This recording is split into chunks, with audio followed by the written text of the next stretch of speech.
Okay, let's dive in. You've handed us some truly fascinating material today, excerpts from Michael Van Rooy's novel, An Ordinary Decent Criminal. Mm-hmm.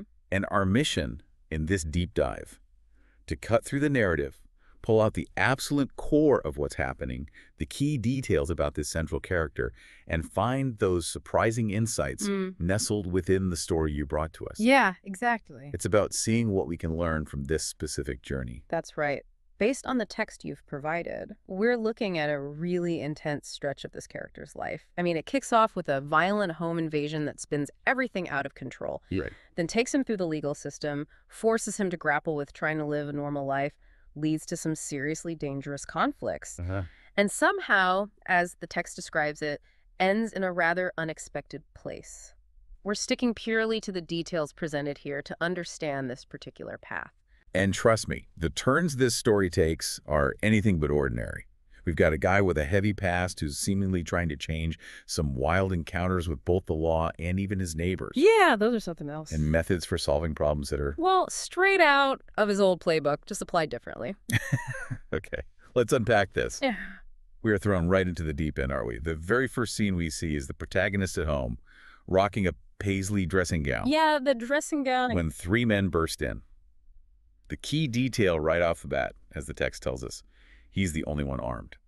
And the response described is immediate and brutal. The text paints a picture of swift action. He rolls, switches the gun to his offhand, which tells you something right there, and fires 3 shots. The outcome for the attackers is laid out with clinical detail. 1 shot to the belly fragments against a pelvic bone, another hits a mask's eye, and a third cracks a spine under an armpit. So, They're described as dying almost instantly. It's a display of extreme efficiency and, well, lethal capability right at the outset. the scene around him is just as chaotic. His son is crying. His wife, Claire, shows up naked, wielding a bayonet. Not the bayonet. The dog is barking. Even a mouse is rustling. But amid this absolute mayhem, Claire's reaction is striking. She takes it in, and her first words are about logistics.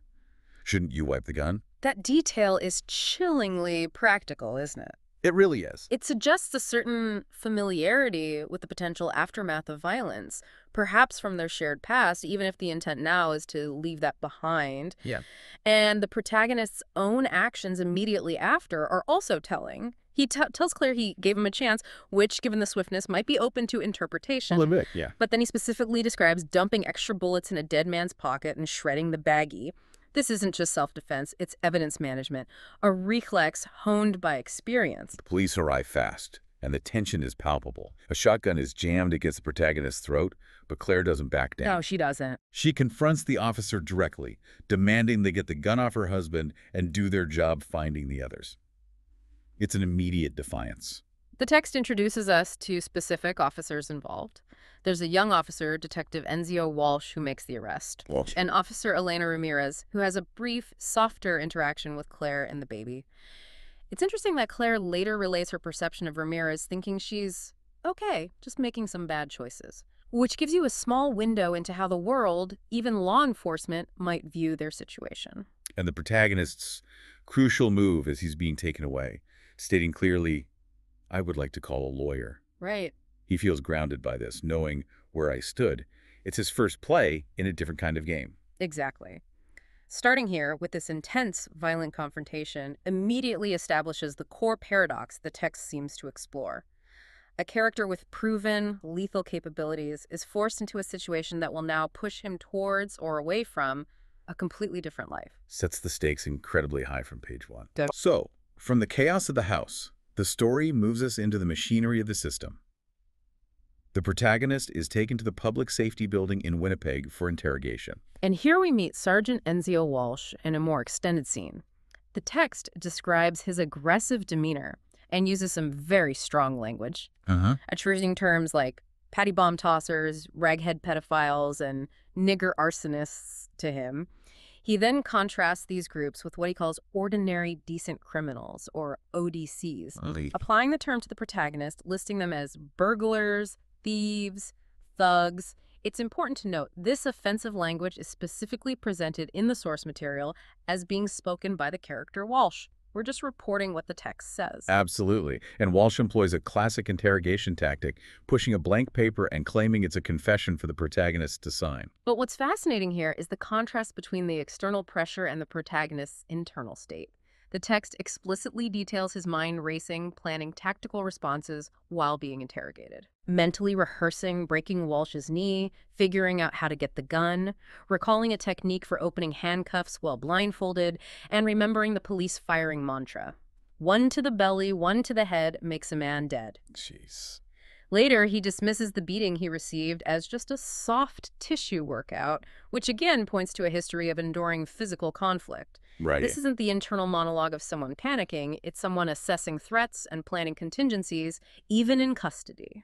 His lawyer, Mr. Thompson, arrives, and the protagonist is sharp enough to immediately communicate the key points, the beating and the fact he didn't sign the confession. Crucial. The text also makes sure we know there's a video camera in the room. Yeah. That feels significant, doesn't it? It does. It hints at potential evidence that could either help or hurt. The text lays out the core of their legal strategy, and it's built on the protagonist's own prior knowledge. He knew his rights, documented from a previous legal matter mentioned earlier. The unsigned confession, obtained after physical force and before legal counsel, creates significant legal vulnerability for the prosecution, according to the source. The protagonist also mentions a planned interaction with Lieutenant Ross is coming up. So this section shows us his deep immersion in criminal strategy isn't just about breaking the law, it's about navigating its consequences. Right. He's immediately applying a tactical, knowledgeable approach to the legal fallout, using his understanding of the system against it. Moving forward in the text, we find the protagonist after his release from the Health Sciences Center, recovering from that soft tissue workout. Yeah, he's pretty beat up. He's sore, bruised, and the text points out scarring on his left arm from past drug use, describing it almost like leathery armor. There's a pivotal conversation with Claire. They discuss legal costs, settling on legal aid because, as the text notes, it's a good case, lots of publicity, suggesting public attention might actually be working in their favor. Interesting angle. And that money will come from the province. It's in this moment that Claire observes, "You've changed. Isn't it obvious? You've gone straight." Ah, there it is. The theme stated outright. Exactly. We see glimpses of their post-hospital life, Yeah. dealing with a stroller gift from Claire's parents that he clearly dislikes, Hates it, yeah. walking home with Claire and their dog, Renfield. These domestic details sharply contrast with the opening violence. They really do. And the text then gives us a window into his past through his own reflections on the mathematics of crime. He weighs the payoffs and risks of things like bank robbery, armored car jobs, and drug dealing, providing a concrete sense of the world he came from. He also lists an extensive history with various drugs: cocaine, methamphetamines, crank, heroin, and PCP, alcohol too. Acid, grass, ether, peyote. Wow, quite the list. This breadth of experience underscores the depth of the straight life he's now purportedly living. Here's where it gets really interesting and unexpected, based on the critique we received about surprising turns. Officer Elena Ramirez shows up in the hospital room. Yeah. And drops the charges. She simply states, "The Crown's dropping the charges so you're free." His reaction is described as a feeling of being free-y. Okay, wait. How? Why? Well, And the source gives us the key to understanding why this seemingly unlikely event happens. The case is politically sensitive. His confession was weak without his signature, and his claims of being beaten pre-lawyer created significant risk. As Compson explains, the prosecution decided to take what we offer because it's a weak case without the confession. Lots of risks for them. so the legal system, designed to prosecute, essentially backs down due to tactical weaknesses in their case. Right, highlighting how his strategic play in the interrogation room paid off. It wasn't just luck. But freedom doesn't immediately mean easy street. The text details the immediate struggles. Yeah. He needs a job, Claire types him an uncheckable resume, Take uncheckable. and he faces rejection. A hardware store owner blanches. A bakery waiter is cold. He notices how prying people are in the real world compared to the less judgmental environment of prison. That's a subtle but powerful detail, isn't it? Society is harder to navigate in some ways than the criminal justice system. It really is. And then there's the neighbor situation, which escalates bizarrely. Oh boy, here we go. Notes appear saying rapist, followed by an eviction notice from the landlord, Miss Gantz. Rapist, where did that come from? The text doesn't really say, it just happens. But he responds by going to the residential tenancies branch, gathering information on tenant-landlord rights from a pamphlet grounds for eviction, landlord obligations for safety like fire alarms, locks, privacy. Okay, so again, research, applying skills. Exactly. This is him applying his research and information gathering skills previously used for, criminal targets to a domestic dispute. Right. The encounter with the note-leaving neighbor, Mr. Kilpatrick, and his wife Emily, who is holding a frying pan, Frying pan? is pure dark comedy. His strategy, make them uncomfortable, eventually just dropping the crumpled note back at their feet. Which leads to the meeting with the landlord's assistant, Vanessa. And this interaction, described in the text, is a masterclass in psychological manipulation, a skill set likely honed in the con game. Yeah? How so? The protagonist explicitly states his goal is to make her queasy. And he does this using details of the China service setup in the meeting room, subtly implying he notices and understands sophisticated environments, perhaps suggesting he's not easily intimidated or fooled. Ah, okay. Subtle power plays. Exactly. Vanessa concedes his points, admits they were overly enthusiastic, and implicitly agrees to renovations after Claire cleverly points out she's now committed to them. There's teamwork there. And Vanessa's parting question, "You don't seem like a, bad guy, I suppose." And his response, "Not now. I used to be one, though. I just stopped." Just underscored this central tension. This whole section is fascinating because it shows the unexpected forms the struggle to go straight takes. It's not just about avoiding crime. It's about navigating everyday life with the past and using skills developed in the criminal world, research, observation, psychological tactics, in surprisingly mundane conflicts like neighbor disputes and landlord meetings. From the domestic struggles, the narrative takes a sharp turn back towards danger, escalating the conflict with a character named Robillard. Right, Robillard. The text tells us Robillard feels the protagonist and his family show a certain disrespect. Which seems like a bad idea, feeling disrespected by this guy. You'd think so. Robillard sets up a meeting, bringing Sandra and a kid with a colt. The confrontation described is tense. Robillard challenges the protagonist, claiming he needs to kill him to prove he's strong. Okay. The protagonist's response is cold and strategic. "I'm hard to kill, find another option." Yeah. Then, a sudden, calculated move. He attacks the kid, not fatally, but described as enough to turn his nose into jelly, Ouch. creating chaos, disarming both Robillard and Sandra, and making his escape, taking Robillard's weapon, a big Smith & Wesson revolver and .41 Magnum with the barrel cut down. So control violence again. Tactical. It's a demonstration of controlled, non-lethal, in this instance, tactical violence to disarm and escape, not to acquire or kill. Simultaneously, the conflict with Walsh is building. The protagonist is actively researching Walsh using library archives. Right, digging into his past. The text details what he finds. Walsh's background as a young homicide detective, an EART member, that's Emergency Response Team, a specialized police unit, a computer science degree. So smart, but maybe aggressive. And incidents involving burning a suspect's eye with a cigar or using a robot. He also researches Robillard's associates, Kian and Fitzpatrick, finding details about bar fights and Fitzpatrick's marriage to Sandra Simcoe. This is intelligence gathering, pure and simple, a skill he likely used extensively in his past life. And he decides to use that intelligence. He breaks into Walsh's house, finding a spare key, another skill perhaps, Probably, yeah. and discovers surveillance photos, not just of himself, Claire, and Fred, but also photos linking Walsh to Robillard, showing Robillard near his house. Ah, the connection. He also finds Walsh's gun safe and cigar collection in the bedroom. He now has confirmation of Walsh's obsession and connection to his other problems. Okay, so he's in Walsh's house. What does he do? But here's another twist that goes against expectations, based on the critique. Despite having the opportunity and listing lethal options, he could use cutting weight bolts, wiring the stove, dissolving codeine. Which he clearly thought about. The protagonist chooses not to. Instead, he takes a telescope and Walsh's van. Takes his van, okay. This deliberate choice to avoid lethal retaliation is significant. He opts for disruption and annoyance rather than physical harm. Right.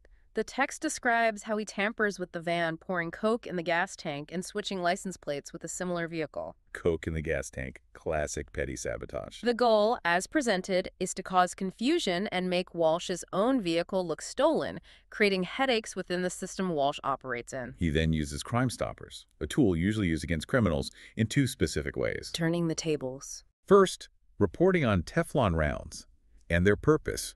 Teflon rounds are for busting up Kevlar vests, which sounds like sharing insider knowledge about police-grade ammo. Showing off, almost. Second, calling to report Walsh trying to steal his own van using a spare key, even alerting the insurance company about lending the van. Oh, that's brilliant. Making Walsh look crazy and possibly criminal himself. It's turning the system's tools back on itself. And the text explicitly states the effect of these actions on Walsh.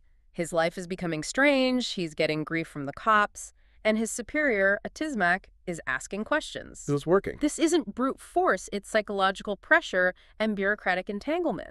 This whole sequence shows a different application of his criminal skill set. He's using surveillance, infiltration, sabotage, and tactical manipulation. All the old tricks. But the targets and goals have shifted from acquisition to self-preservation and counter-harassment. It really blurs the lines of what going straight means. Is it about changing what you do or who you fundamentally are and the skills you possess? That's the question, isn't it? The narrative builds to a violent peak with a Molotov cocktail attack on the house. Oh no. Escalation. The text describes the protagonist sensing the danger before it happens, feeling some kind of ESP, noting the quiet neighborhood. That intuition, that hyper-awareness, is another skill from his past life. And his response, as described, is instantaneous and brutal, using a shotgun he finds nearby. A shotgun just lying around. The text just says he found it nearby. Yeah, maybe pre-stashed, who knows. But the text details the specific, horrific injuries inflicted. A tongue of fire ignites a Molotov cocktail in an attacker's hand, and a point-blank shotgun blast with the barrel almost touching his hand takes off about part of hand. He immediately discards the weapon and flees, again demonstrating knowledge of leaving a scene clean. Okay, so that's another violent defense. Then the story sets up a final confrontation with Walsh in a parking garage. The showdown. The text describes Walsh arriving, clearly expecting trouble. The protagonist makes his move, going for Walsh's pocket, then delivering a sharp blow to his chest. He reveals a small derringer, described as inaccurate, loaded with modified .412 shells designed to cause massive tissue damage up close, like a cheese grater. Nasty. But, importantly, he discards the derringer and shells immediately, then baits Walsh. Walsh, go for it. Playing games even now. Walsh tries to draw his Colt and load a clip, another crucial detail suggesting he wasn't fully ready. The protagonist disarms him again. Walsh resorts to a collapsible metal baton, or ASP. Okay, so it gets physical. The protagonist's counter is described as a precise strike with his left hand, hitting Walsh right on the point of his chin. It's a clinical, disarming, incapacitating sequence, consistent with someone highly trained in close-quarters combat, focusing on ending the threat without necessarily killing. He takes a VCR tape from Walsh's car before he leaves. The tape. And the distribution of this tape is key to the resolution described in the text. Copies are made and sent to his lawyer, Thompson, Clare, and reporters. The final move. Public shaming. Exactly. The effect is devastating for Walsh. Public humiliation, the police union withdraws its support, and he's forced into retirement and psychiatric review. This wasn't a physical defeat for Walsh, not primarily. It was a strategic public humiliation delivered via media, another form of applying external pressure. The formal resolution detailed in the source is that the protagonist drops his suit against the city issues an apology, and a separate civic case against Walsh continues. So he gets a win, sort of. He used legal maneuvering, strategic leaks, and carefully applied violence to resolve these conflicts. This climactic sequence underscores the brutal realities of the world he's still entangled in and highlights his specific, highly effective methods of dealing with threats, a blend of precise violence and strategic non-lethal maneuvers and information warfare. It shows he's still operating with the capabilities developed in his past, even if the fight is framed differently. Right. After all that intensity, the final section of the text brings us back down to earth, describing the passage of time and how things fade. The press forgets, the public forgets. And the final scene presented to us is the protagonist in his current job, babysitting. Babysitting. Seriously, after all that. That's what the text says. This is a striking, almost jarring contrast to the past listed in the text. Professional criminal. Robber, car thief, hijacker, stick-up artist, smuggler, gangster, conned. Huge contrast. He's interacting with a teenager, dropping off her child, haggling over a modest $20 fee, snack, and lunch. Haggling over 20 bucks. Yeah. And the text gives us his internal monologue on this unexpected life. This, the children, the house, the rain, the haggling over small sums of money, these things were all nice. These things I'd never wanted and never had before, these things were good and important and real. It's a powerful statement about finding value and meaning in simplicity, isn't it? It really is. This is the culmination of the going straight theme presented. After navigating extreme violence, the legal system, neighbor disputes, and retaliation, he finds a sense of peace and realness in a seemingly mundane, respectable activity. The text presents this as his state at the end of these excerpts. Wow. That was quite the journey through the text you shared. From confronting home invaders in a dressing gown, navigating complex legal battles, dealing with neighbors who leave aggressive notes, applying old criminal skills to new conflicts, surviving brutal attacks, and ultimately ending up negotiating snack budgets while babysitting. Analyzing these specific details from the narrative has given us some real insights. The immense difficulty of truly escaping a deeply ingrained identity, how the capabilities and strategic thinking honed in a criminal life can be adapted to entirely different kinds of problems. Right. And the unexpected places a character might find a sense of purpose or what they perceive as normalcy or realness. We really appreciate you bringing us these sources for this deep dive. It gave us a lot to chew on. Absolutely.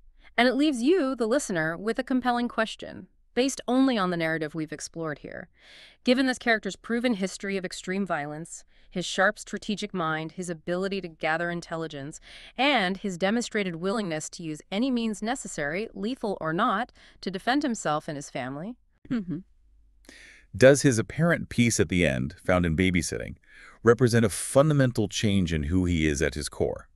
Or is it simply a temporary state, found by applying those same fundamental skills: observation, managing unpredictable situations, assessing value, making people comfortable or uncomfortable to a different, less volatile, and perhaps more personally rewarding environment? Can someone truly change, or do they just change their focus? Something to think about.